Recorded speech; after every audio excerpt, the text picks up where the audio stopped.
What's going on, guys? This is Pokemon Mystery Mail Day number 108. It's pretty dope. We're almost 110 of these big mail day videos in, and I've had other cards come in that I guess we didn't do a mail day on, but I want to keep this series going.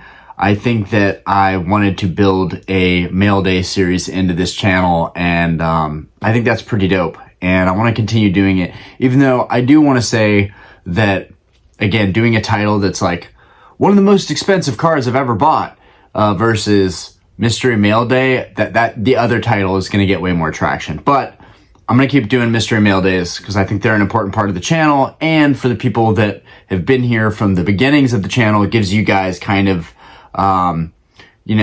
that consistency of like, we've seen mail days from the beginning and we've seen mail days to the end. So we're always going to do a mail day. It might not be that the hyper stuff might be saved for other videos, but we're always going to do a mail day. But there is some super hype stuff coming down the pipeline. But anyways, let's go ahead and get into it. I'm not exactly sure what's in this package. I'm starting to, I know what's coming in the mail, but I also am waiting to reveal this stuff to you guys, sometimes waiting weeks on end. Most of it's already authenticated and going through the vault. Or I just trust the person that I'm buying it from, which even buying privately, you should always be careful. But anyways, let's go ahead and get into this Pokemon Mystery Mail Day number 108. Let's get this thing open. I love these. They open so easily. They repackage so easily. eBay has really done a great job of that. Again, if eBay could just get on the ball. Okay, now again, I haven't seen this card either, so I'm going to try and show it to you guys as we're pulling it out, okay? All right, get that to focus in there. Here we go. Wham! Oh, and it's Mudkip. We can see that it's Mudkip. Get that to focus back in on it. Oh, it looks stunning from there. Okay, let's get this guy out. Give you guys the first dibs on it. Finally, I have one of the big 3 Hoenn starter. Oh man, that's gorgeous. Yeah, this Mudkip is so much nicer than I expected. That's so pretty. Wait, is that a swirl? Does this Mudkip have a swirl right there? Okay. Oh, yo, I think the Mudkip has a swirl. The Mudkip has a swirl. My Mudkip has a swirl. That's so sick.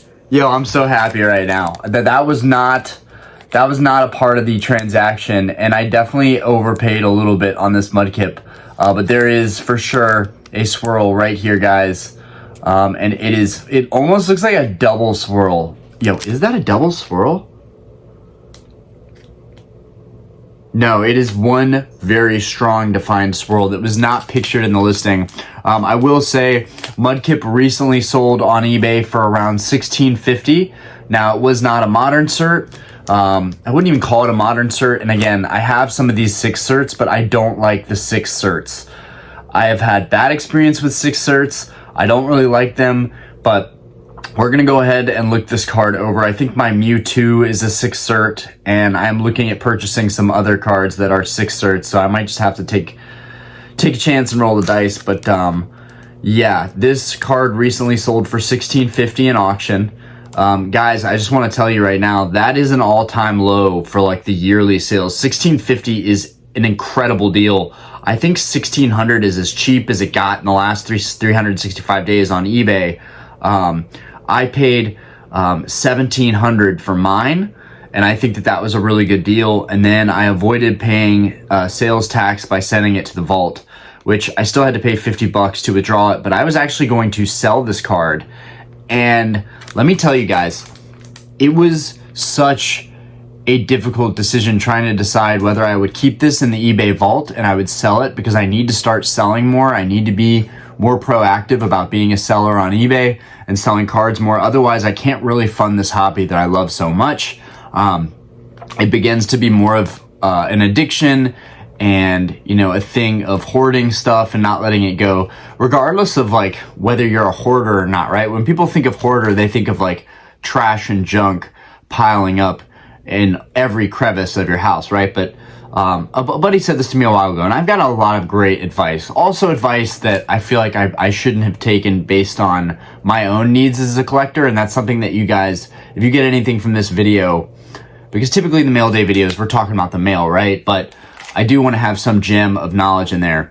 Don't take everybody's advice. Don't take my advice. Take smidgets of it, right? Right? Take what you want from it, essentially. But everybody has a different strategy and a thing that's working for them and a thing that they know best. And that might not ever be your thing. So like the thing that I've always known best is theme decks. And I've come far from that. I've stopped really looking at theme decks or collecting them because I have most of them. I think I'm missing like 5 to complete the entire WotC theme deck collection. And maybe I'm missing another 1 or 2 in variations. But, I got into so much other stuff because of other people, and I'm very thankful to those people. You know who you are, right? If you've messaged me, DM'd me, we've talked about certain cards, about, certain sets, crystals, gold stars, going after first editions, from people all over the world to people that are right down the road from me. We've had a lot of awesome conversations on cards, and that's a lot of the reason I've collected a lot of things. But one thing I've also learned is there's also a lot of stuff I wish I didn't collect. For me, I think one of those was, for a little bit, I got very hyper-focused on mid-era cards. And I still have a lot of them. I still have, stacks of the sets that I was working on, and then I have some that are framed on the other side of the wall.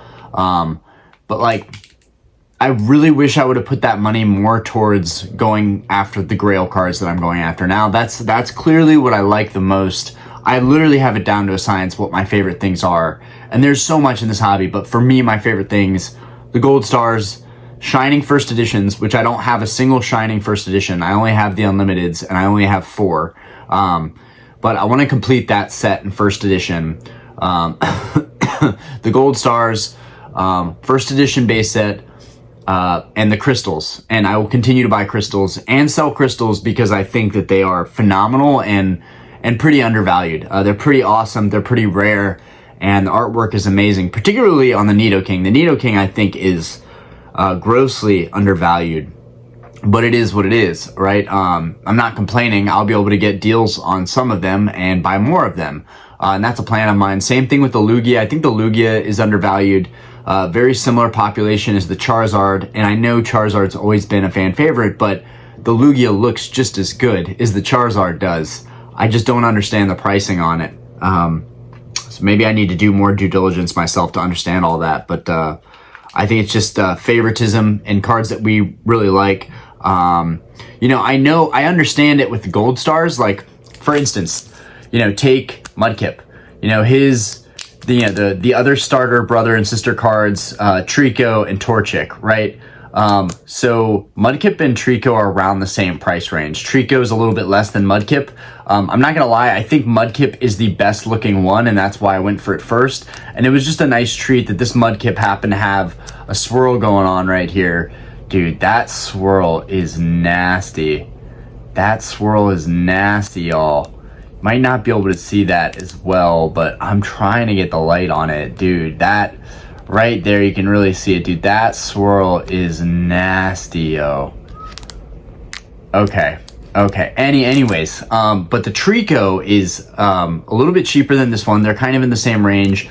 But then with the Torchic is much harder to find, much rarer. So like some of these cards, it makes sense. Okay, like that card's way rarer, less people have them, the population is very low. When we talk about pops with PSA, we're talking about the population of these cards in the world graded, and the population isn't even fully accurate because people are going to crack these. It doesn't give you a full idea, even with how old these cards are. People are still pulling them out of their closets. People are still getting them graded. I've seen it even with PSA 10s. A buddy sent me a photo of Kyogre that got freshly graded is a 10. Another buddy sent me 2 Groudons. Not one, but 2 Groudons that both got 10s that were freshly graded, I want to say. Maybe one was, one wasn't. I don't know. But there are still cards coming out of the woodworks, and And so that's adding to the pop. So these populations could realistically only be halfway there. You know, right now a lot of the gold stars are 200 in pop, but a lot of them could be 300, 400 in pop in the next couple years. But anyways, let's go ahead. I'm gonna void this puppy out. It is what it is. It says void if you take this little strip off, but we're gonna go ahead and take this little strip off right here. Get this guy off. Because I want to put this in a PSA sleeve anyways, where it looks more official. All right, looking at the back. Oh my Lord. And the back is super clean. Whew. I lucked out on this one. I lucked out on this one big time. I took a risk on this card, and I definitely paid over market, right? The last one sold for $16.50. Now, if they paid tax on it, they paid closer to about $17.20. It did not have a swirl, and it was an old cert, even though old certs can still be good. You just got to be careful with them. It did not look as clean on the back.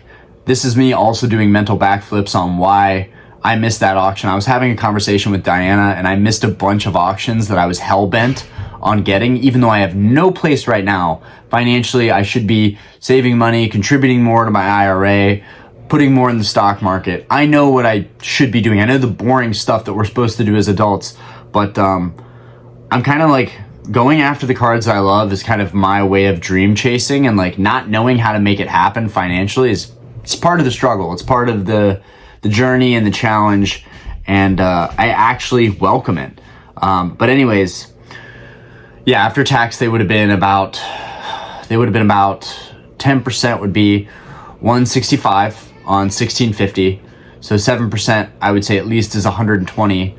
So if they didn't send that to the vault, which they probably didn't, because most people aren't using the vault, then that 1650, add another 120 onto that, 1750, 1770, which is about exactly what I paid for this Mudkip. And it's a newer cert, and it has a swirl because I used the vault and then I took it out. But as I was saying, God, dude, and the hollow looks so pretty with the water, with him being underwater in the background. The hollow pattern on Mudkip definitely is the best of the Hoenn Gold Stars. And I don't know about you, huge fan of Mudkip, Swampert, but honestly, I'm a huge fan of Trico and Torchic too, less so Torchic. When Torchic first came out, I'm not gonna lie, when Torchic first came out, I was like, yo, they gave us a fire chicken. They gave us a fire chicken. How is this okay? And then Combuskin was okay, and I used it because it was a fire type, and I had to use the fire type, and I reran the games with Trico and Mudkip. How could you not? You have to be curious about every starter in most generations. I can't speak on these newer generations. I'm not a fan of the starters. But I will tell you, I was skeptical even back at that time. Mudkip was kind of cool. I was like, okay. Trico was kind of cool. I was like, okay. But Sceptile, I was a huge fan of. I thought Sceptile was sick.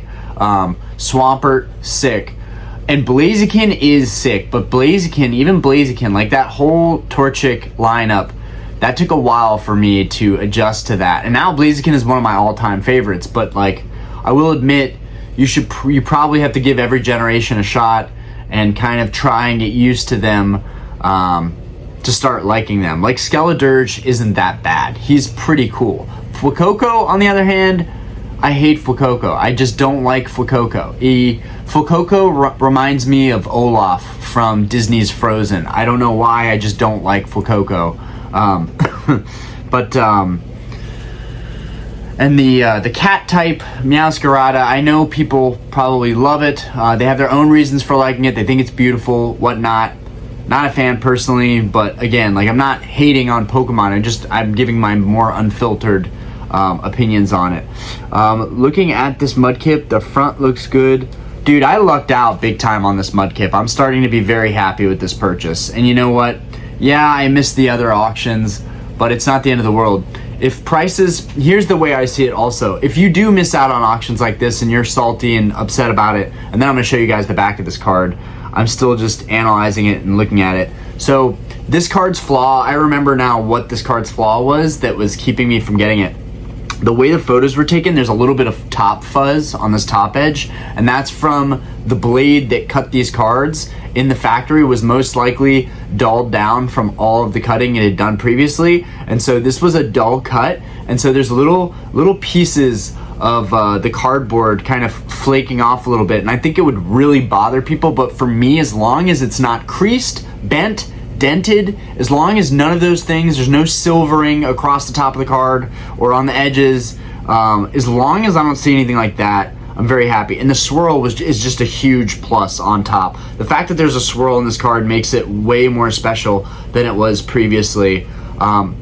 You guys just know. I mean, if there's a swirl, it's not like the defining value of the card, but it is very cool.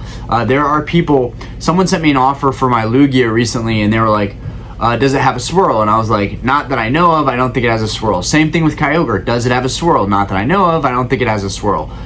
I couldn't tell that this had a swirl, and it did. So maybe the cards I have listed on eBay do have swirls.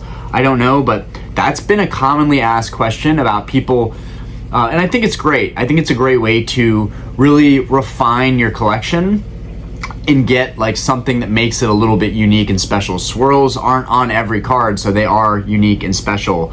And this one just looks so freaking cool. I am so happy with this Mudkip. It's been a minute since I was this happy to see a gold star. But guys, I'm really psyched about this. Okay, so now I'm gonna show you guys, I'm gonna put my hand against it. You guys can probably see there's a little bit of fuzz on the top of the card, like barely any. You guys can probably barely see it, but there's a little bit of fuzz that you can see just on the top of the card. I don't mind it, but I'm just trying to show you guys. You can just see a little bit of fuzziness on the top of the card. For some reason on eBay, that popped out to me, and I was like, that looks so roughly cut. But seeing it here in person, it looks pretty awesome. Now the back, it does have a speck of white. It's probably dirt from when they graded it. And then the corners are really, really strong, but each one of them, all four of them have like a micro speck of white on them. So I'm gonna see if you guys can even see this. Let's put my hand against this. So you can see there's just one little dot of white hanging off on the end there. Maybe a little bit here, barely even noticeable. Up top here, you can kind of see it right there. It looks like maybe that corner got dinged, maybe. You can just barely see it. And then there's that. And then there's a white speck right here, which could have been from when they encased the card. Either way, dude, look how clean the back of this Mudkip is. I'm so thrilled right now. There can be such great value in PSA 9 gold stars, guys. I mean, PSA 9 grail cards, just whatever. I mean, I have a crystal Charizard that's a PSA 10. You guys know that's been one of my biggest purchases ever lately. No, biggest purchase ever. Yeah, biggest all-time purchase ever. And I would have easily got that card in a PSA 9 if I could have found one for a PSA 9 price that was reasonable. I would have much rather just had a PSA 9. Yes, it's cool to have PSA 10s, but the real value I think is in the 9s, especially with how inflated the prices have become. But like, I mean, it would be sick to have 10s, but that's such a flex effect right there of like, I'm the only one with 10s. It doesn't necessarily mean that your 10s are nicer than a lot of people's 9s. There are probably even crystal PSA 9 crystal Charizards that are just as nice as my PSA 10. They weren't able to get the 10, or the person didn't want to pay the upcharge, so they got a 9. I don't know. But I will say that I did see a post, you know, in other news. I saw a post from Black Label Blaster. If you guys don't know him, clearly he has a thing for PSA 10s. He just completed the entire Gold Star PSA 10 set. Absolutely incredible.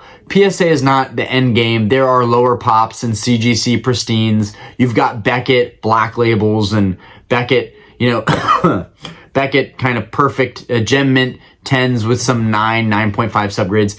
There are a lot of ways you can go about collecting, but for some reason, I have to admit, PSA has just been around the longest. PSA, when you see a full set of PSA 10, even if some of the grades don't make sense, just seeing a full set, whether it's old cert, new cert, seeing a full set of PSA 10 gold stars is really cool. So props to Black Label Blaster for making that happen. I saw that video on Instagram yesterday, and I was like, damn, like that makes me want to finish the gold stars even more. So maybe it's for the best that I missed out on a bunch of auctions last week. You know, there's a saying that if it's not important enough, then you didn't remember it because it's not important enough. I think that's the saying. You didn't remember it or you don't remember things because they're not important. You know, and it doesn't mean it wasn't important to me, but I think the reality is that, like, if it was a necessity, I would have gotten on it. Now, the one that I am upset that I missed was the Trico. Obviously, I had Mudkip already, so I just hadn't told you guys yet. But the Trico, I really wanted the Trico, and the Trico went for $13.50, which, if you don't know, $13.50 is a really good deal on it was like a 73 cert, so it was a modern cert Trico. $13.50 was such a good deal on that. The Latios, I don't know if I mentioned this already, but I just can't stop thinking about it. The Latios went for like $22.50. And like, I'm definitely more qualified to talk about gold stars. I've been looking at that market for forever. And even catching the falling knife. You know, I bought my Kyogre for $1,100 and I'm trying to sell it now. But there was another sale recently of Kyogre for $1,000. So it's like, the vintage market for these grails is definitely coming down. I'm not sure, you know, if you want to catch the falling knife and see where the bottom is, but whoever got that Latios for $22.50, you killed it. Whoever you are out there, you killed it. $22.50 was a great deal on that Latios in my opinion. I do think that that's at least a $2,500 card. I feel like I paid $26 or $27, maybe $2,800 for it. I don't know. I can't even remember off the top of my head. But yeah, there was some crazy deals recently. But this week there's some stuff popping up too that I'm really excited about. Hopefully I can get a winning chance at it. But probably not going to work out. This market is still pretty inflated, so I still see people up bidding on stuff. But man, last week, if I didn't own most of those slabs, I think I would have bid much harder on them. But yeah, this Mudkip is absolutely beautiful. I'm going to bring Mudkip up here one more time. It's just, this card is stunning with him being in the ocean. You can see, you know, the artistic approach to this, the creativity. You can see the light peering through the water. This Mudkip, in my opinion, is definitely the best Hoenn starter gold star. The Torchic is kind of cool looking. It's kind of special with its background. The Trico is kind of cool climbing the tree, but I got to give it to the Mudkip. The Mudkip is my favorite of the Hoenn starters, and it's just funny because I was expecting this card to be a little bit damaged. I was like, oh, this is a good deal. This is a good offer. You know, this is from a bigger seller. I was surprised they took the offer, but it was also, I offered them initially. They sent me a counter offer. I didn't accept it. And then a week later, I sent my same offer again, and they accepted it. So now I'm also learning that the seller might accept your offer if you give it some time and send that same offer again. That's not to say that I'll accept that if somebody sends me an offer and I don't accept it, and then the next offer gets sent the next week. But I do think can't hurt to try. Anyways, let's get this guy wiped down with a little microfiber. Oh my God, this thing is so pretty. This thing is so pretty. Let's get a PSA sleeve on this guy ASAP. That's got some dirt on it. Let's get a fresh sleeve out here for my boy Mudkip. I'm tripping right now. Okay. So this is what I like to do with all of my nicer slabs. And they sell these on Amazon. They sell these little PSA. They're probably not the best sleeves either. Or team bags, I guess you could say. They're probably not the best, but they just look really good. So the bottom has this nice little PSA print that matches the top. And even in an old cert, because I have some old certs as well, it just looks better, in my opinion. So it matches the red label with the S. It's just, I don't know. And it looks especially good with the Mudkip with the blue in there. But yeah, now we got this bad boy, and we are, let's see, I think I had 7 left. I think now I have 6 left. I'm gonna put this Mudkip up here with the greats too. Mudkip deserves to be with the greats. Okay, so I need, these are all my gold stars currently. Gone over this quite a few times, but I think every time we do a mail day video, There are 27 gold stars. There's the Umbreon Celebrations gold star and the Greninja, but I'm not counting those. So there's 27. I need the Celebi gold star. I need the Charizard gold star, the Torchic and the Trico Hoenn starter gold stars. That's 4. I need Umbreon, and I need Espeon. So 6. I have 6 gold stars left. Also on my agenda, I've said this before, I do have the Rayquaza, which is arguably the most expensive one to get. He's the big boy. Look at that hollow orb in his mouth. I love that it's showing that on camera. Look at the hollow orb in this one's mouth. I'm even conflicted to keep this Beckett Rayquaza and get a PSA 1 just so I have a matching set. But then I have my separate, first massive Grail card that I picked up. Because this card has memories. I picked this up at Collecticon here, my first Collecticon in Charlotte. And I traded a lot of so-so cards to get this beautiful gem of a card. And it does look really good with this cover. It kind of matches my style with the black casing. I don't know. It feels like no matter what, it's always going to be in my collection. But I may have to sell this because I do want a matching. I want it to match with the rest of my PSA labels. A PSA Rayquaza. And you guys might disagree with me on that and say, nah, dude, the Beckett slab looks good. The black graded guard on there looks sick. But yeah, we're getting there. In other news, another card that I really want to pick up. God, I love this Rayquaza. Another card that I really want to pick up, which, shout out to, I'm forgetting the Instagram name, but you know who you are. If you're watching this channel, you know who you are. Thank you for reminding me that there was a crystal on auction on eBay that I am missing, the Crystal Celebi. So I'm looking at that this week. I'm looking at a lot of stuff this week, but that doesn't mean it's going to work out. I was looking at a bunch of auctions last week. They didn't work out. So, we'll just see. But I may be very close, this close to completing my crystal set. The only card that I'm missing is the Celebi. Now, it won't be a full 9 set, and it won't be a full 10 set, because the Zard is a 10 and the rest are 9s. But it will be a complete set. So there are not a lot of people, I think, out there that can say they have a complete English PSA 9 set of the crystal cards. I think that's pretty big, especially the Charizard being my favorite and also one of my favorite cards of all time in general. The fact that I picked that card up is insane. And I think even at a PSA 10, with how inflated most PSA 10 Charizard cards are, the fact that that's the last set Wizards of the Coast printed, and its market right now is about 12,000. It cost me 11, but 11 even feels, and this isn't gloating in any way. It's just that 11 even feels low for what it is. It is the final Wizards of the Coast Charizard before they switched over, and it's incredible. The drawing on it is incredible. The holo pattern is incredible. I wasn't as much of a fan of it before because it looks kind of a little animated, a little cartoony, and I understand if people feel that way about the Crystal Zard, but for all the Charizards out there, 11 seems low for a PSA 10. Anyways, that's just my thinking. And that's exactly why I think the Lugia, being a PSA 10, I feel like the Lugia is around 7 or 8 grand. Maybe less than that, maybe like 6. But I think that the Lugia, even in a PSA 9, is really undervalued right now.